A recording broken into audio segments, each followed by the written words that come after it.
The restoration lab was always quiet at night.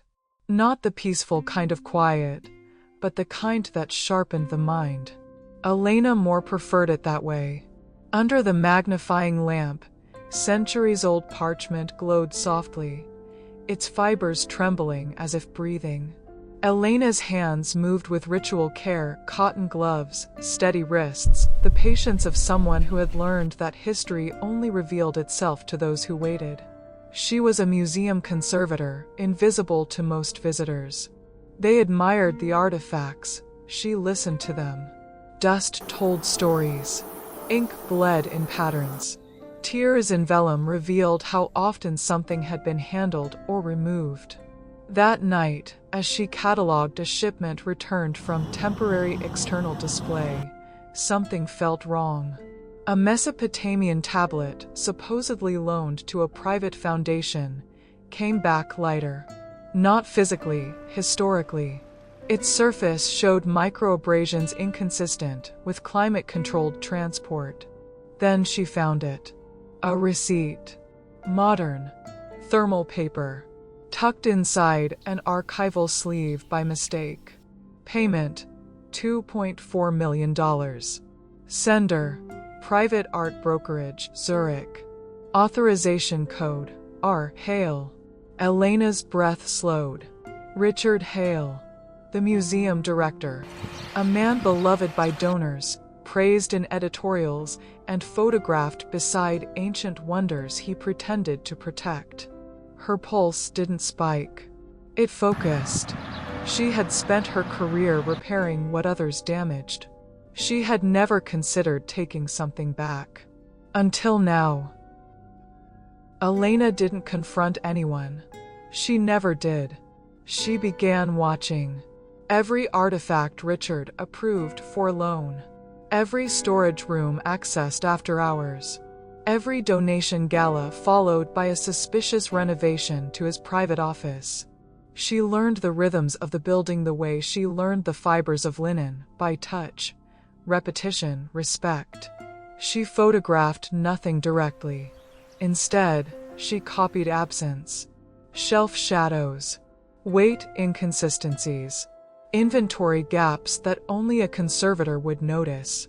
She learned slight not from criminals, but from history, how medieval monks hid texts inside bindings, how smugglers hollowed statues without breaking symmetry.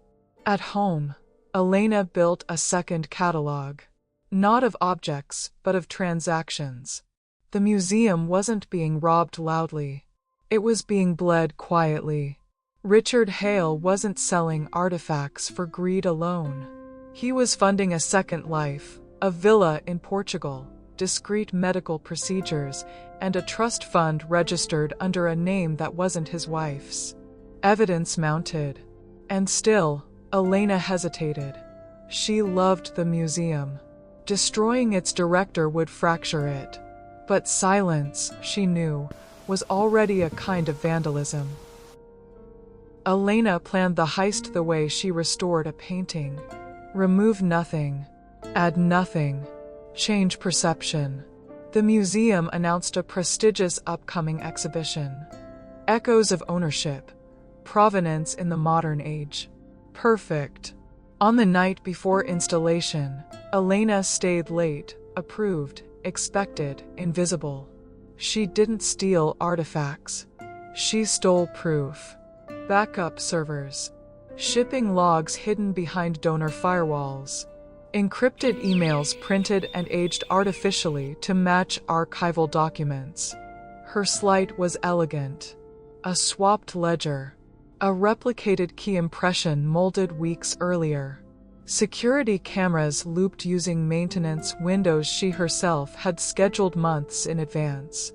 In the director's private archive, she placed something new. A reconstructed scandal. Documents arranged not chaotically, but curatorially. A story told cleanly, chronologically, irrefutably. She left one thing behind on his desk. A restored receipt, framed like a museum label. Title, uncatalogued transaction. Date, corrected. Elena exited through the conservation wing, heart steady, hands calm. The heist made no noise. The fallout wasn't immediate. It never is. Richard Hale discovered the documents alone. His charm failed him in the presence of evidence that didn't argue, only waited. He called Elena to his office. "You know," he said lightly, "people underestimate how much power lives in basements." She met his gaze. "People underestimate conservators." He offered a deal. Funding. A promotion. Silence. Elena refused. Not loudly. Not emotionally. She slid across a second file, one he hadn't known existed. "Your patrons," she said, "will survive scandal. You won't." Richard's smile collapsed into calculation. But the real damage came later, when anonymous tips reached journalists, donors, and ethics boards simultaneously. Not accusations. Exhibits. The scandal looked accidental. A coincidence of audits and leaks. The museum board acted swiftly. Richard resigned for health reasons. The artifacts were returned. The public applauded transparency. And Elena went back to work. Victory didn't feel clean. The museum lost donors. Staff morale fractured. History was saved, but trust had bruises. Elena was offered Richard's position. She declined. Instead, she proposed something radical. An independent conservation ethics council. Some colleagues resented her. Others quietly thanked her. At night, she wondered if she had crossed a line. She hadn't stolen artifacts, but she had curated a downfall. The museum survived, but Elena changed. She no longer believed preservation was neutral. To protect history, sometimes you had to interrupt the present. Months later, a new permanent exhibit opened. No fanfare, no gala, just a small room near conservation. Title: The Invisible Keepers. It honored the hands that protected history without names or praise. Visitors passed through quietly. Most never noticed Elena standing nearby, adjusting humidity levels, smoothing a corner of parchment. She looked at the artifacts with renewed respect. History hadn't been stolen this time. It had been defended quietly, patiently, and without applause. And somewhere in the city, a former director lived with the knowledge that the smallest hands could undo the grandest thefts.